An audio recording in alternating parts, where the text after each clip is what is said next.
Good evening. ভালো আছো সকলে? অনেকদিন ধরে স্কুল বন্ধ আছে বলে তোমরা চাপের মধ্যে আছো, তাই না?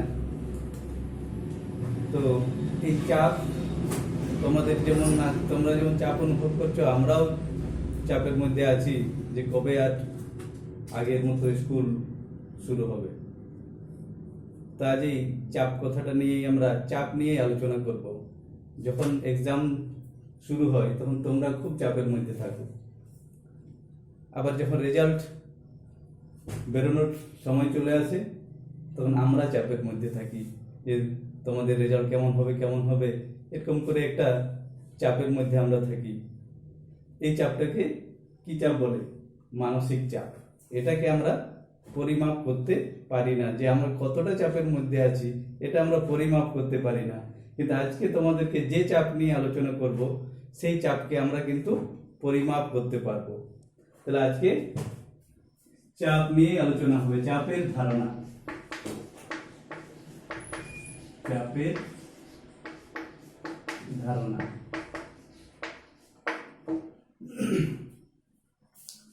এটা কয়েকটা হাতে কলমে পরীক্ষার সাহায্যে আমি তোমাদেরকে দেখাবো যে কিভাবে বল ও চাপের সম্পর্ক আছে। তোমরা জানো যে যখন আমরা কোনো জায়গায় বল প্রয়োগ করি তখন সেখানে চাপ পড়ে বা চাপের সৃষ্টি হয়। তো এই বল ও চাপের সম্পর্কটা কি, চলো আমরা কয়েকটা হাতে কলমে কাজের সাহায্যে দেখে নিই। দেখো, এখানে একটা কাগজ নিয়েছি, এমনি সাধারণ কাগজ। টান টান করে একটা রাবার ব্যান্ডের সাহায্যে এই গ্লাসের মুখটাতে আটকানো আছে। এটা বাড়িতে তোমরা পরীক্ষাটা করে দেখতে পারো। আর আমার হাতে আছে একটা পেন্সিলের এটা সোঁচালো দিক, এটা পিছনের দিকটা একটু ভোঁতা আছে। আমি ভোঁতা প্রান্তটা দিয়ে এখানে আঘাত করে দেখবো যে এই কাগজটা ফুটো হচ্ছে কি না।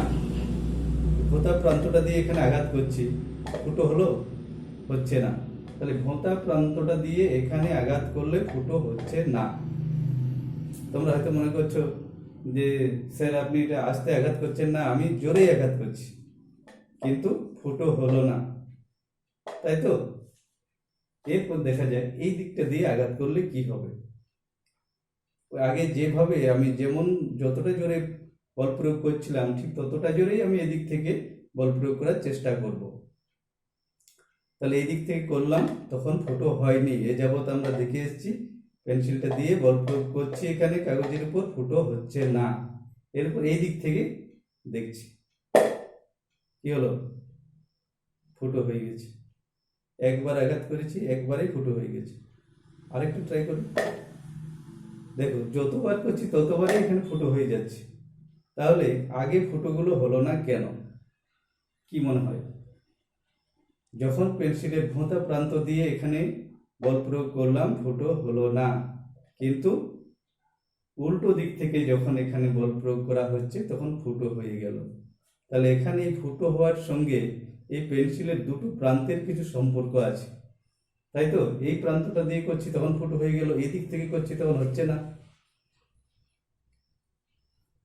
এরকম আরো কয়েকটা পরীক্ষা তোমাদেরকে দেখাই, যার ফলে তোমাদের একটা আইডিয়া হবে যে এই ভোঁতা প্রান্তটার সঙ্গে কি চাপ প্রয়োগের কোনো ব্যাপার আছে। চলো আমরা আরেকটা পরীক্ষা দেখে নেব। চলো এবার অন্য পরীক্ষাটা দেখাই তোমাদের। এই একটা কাঠের টুকরো, এখানে আমাদের কাছে একটা পেরেক আছে। এই পেরেকটার এই প্রান্তটা সূচালো, আরেকটা পেরেক আছে যার এই প্রান্তটা ভোঁতা। এরপর দেখার চেষ্টা করি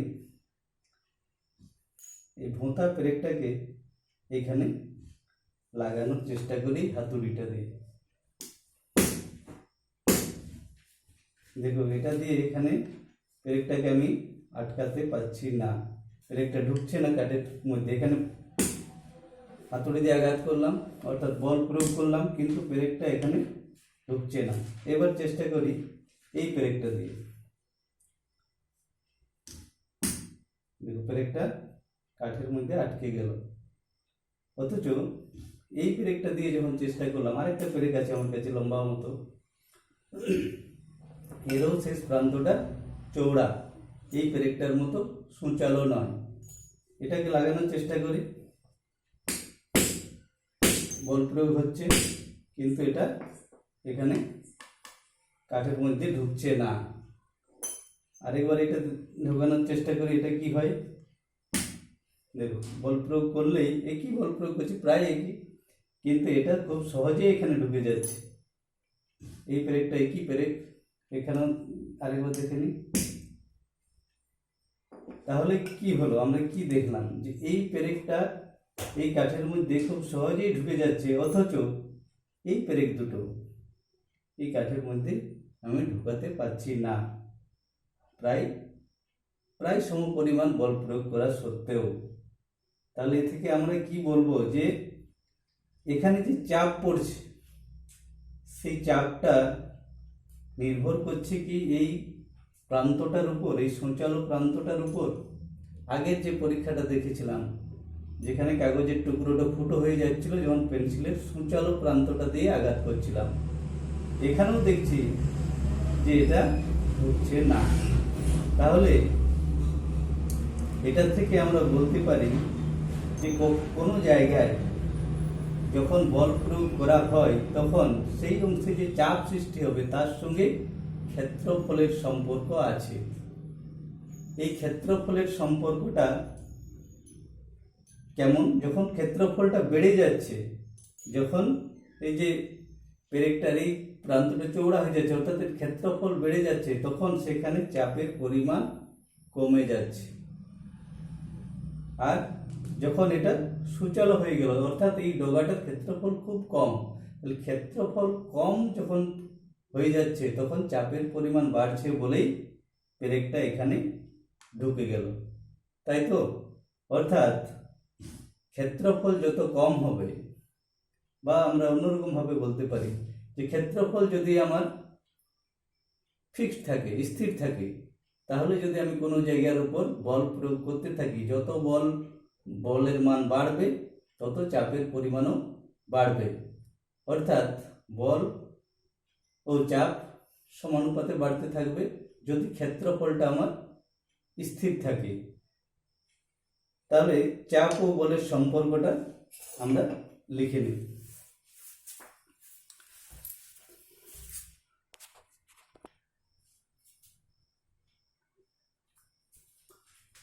তাহলে এবার সম্পর্কটা লিখে ফেলি। চাপ সমান কি হচ্ছে, চাপ সমান বল বাই ক্ষেত্রফল। অর্থাৎ ক্ষেত্রফলটা যখন কম হচ্ছে, কমে যাচ্ছে, তখন চাপের পরিমাণ বাড়ছে। এটাই আমরা এই পরীক্ষা দুটোর সাহায্যে দেখতে পেলাম। তাহলে চাপ কাকে বলবো? একক ক্ষেত্রফলের উপর প্রযুক্ত বলকে চাপ বলে। একক ক্ষেত্রফলের উপর প্রযুক্ত বলকে চাপ বলে। তোমরা জানো এসআই পদ্ধতিতে বলের একক কি? নিউটন। তাহলে এটা যদি নিউটন হয় আর ক্ষেত্রফলের একক বর্গমিটার,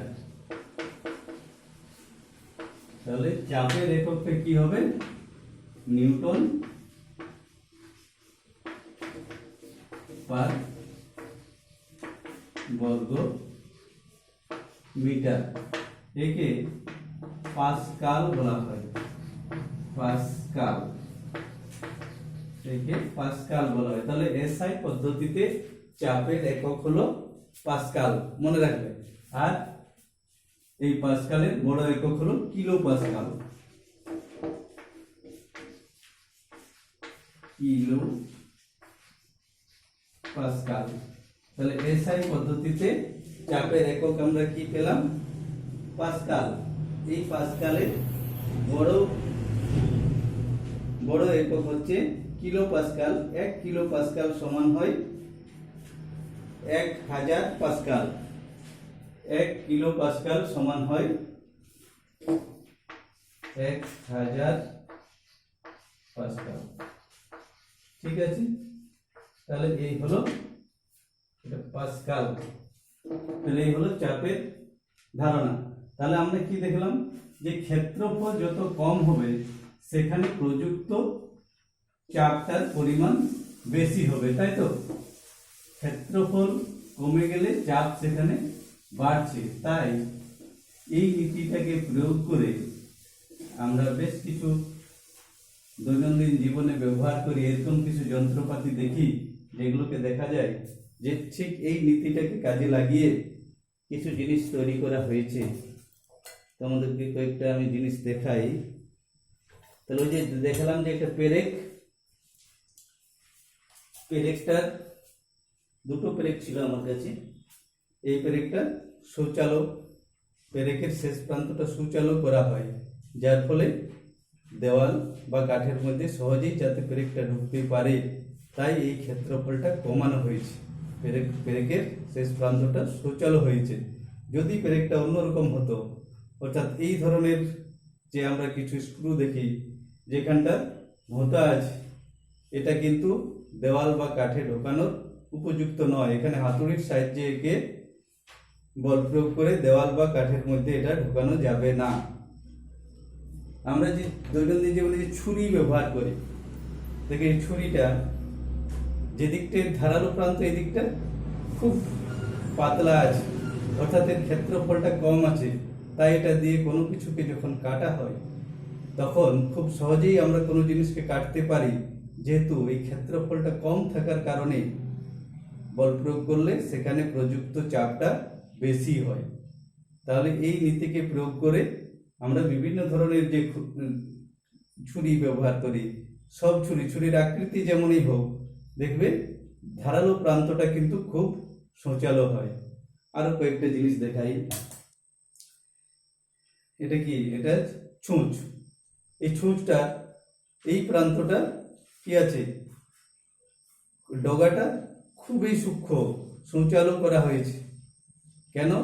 যাতে এটা খুব সহজেই কাপড়ের মধ্য দিয়ে খুব একে ঢোকানো যেতে পারে। যদি কোনো কারণে ছুঁচের ডগাটা ভেঙে যায়, তখন দেখবে আর সেটা দিয়ে সেলাই করতে খুব সমস্যা হচ্ছে। অর্থাৎ এখানে ভেঙে যাওয়া মানে এখানে ক্ষেত্রফলটা বেড়ে যাবে।